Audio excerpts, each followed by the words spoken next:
Très chers compatriotes, je prends aujourd'hui la parole en cette période de la célébration de la Nativité afin qu'ensemble, nous ayons à la fois un regard rétrospectif sur 2024 et une projection sur les perspectives de 2025.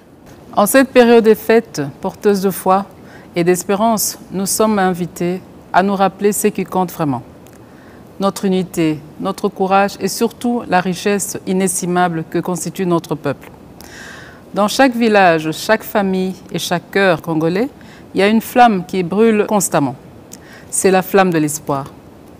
Dans la souffrance comme dans l'adversité, cette flamme continue de nous guider. Nous avons tout à gagner à espérer des lendemains meilleurs, de garder la foi malgré tout. Mes très chers compatriotes, nous sommes un peuple résilient. C'est ici l'occasion pour moi de saluer l'engagement et le travail exemplaire de nos héros du quotidien, notamment le personnel soignant qui continue à sauver des vies avec un dévouement admirable, nos enseignants qui forment les générations futures malgré des conditions souvent difficiles, à nos gardiens de la paix qui veillent à la sécurité de nos communautés avec courage et détermination. Votre contribution, en dépit des épreuves que nous avons traversées cette année, est une source d'inspiration pour nous tous. Grâce à vous, notre nation reste debout et avance. Nous vous en sommes profondément reconnaissants. L'année 2024 n'a pas été exempte de difficultés. À l'Est, nos compatriotes sont sous le coup d'une menace existentielle imposée par des forces d'agression.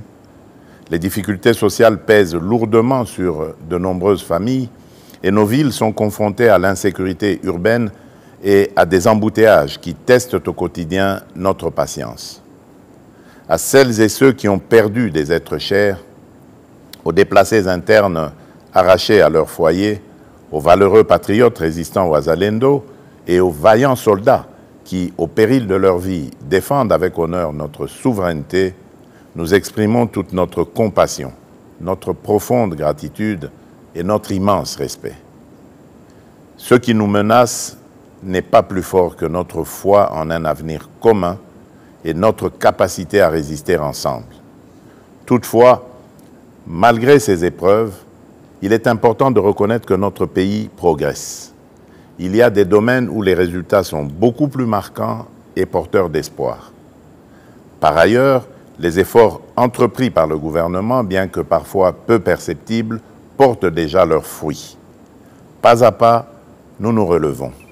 En cette période où l'esprit de Noël réchauffe nos foyers, à travers des gestes simples de partage et de solidarité, nous pouvons réconforter ceux qui souffrent et tracer ensemble le chemin vers les lendemains meilleurs.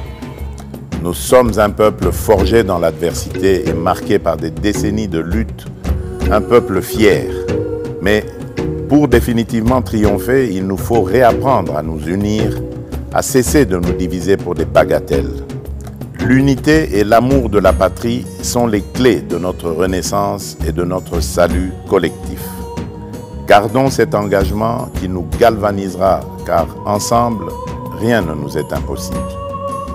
Mes très chers compatriotes, nous avons le pouvoir de relever les défis et d'écrire un nouveau chapitre de notre histoire. Je crois en vous, en notre nation et en notre capacité à avancer, quoi qu'il arrive. Nous vous souhaitons à toutes et à tous une année 2025 marquée par la paix, la foi, la solidarité, la réussite et la prospérité. Une année de progrès et de renouveau pour notre grande nation. Nzambe apambola bino. Nzambi kalusa kumuna. Mungu ababariki. Nzambi anubenesha.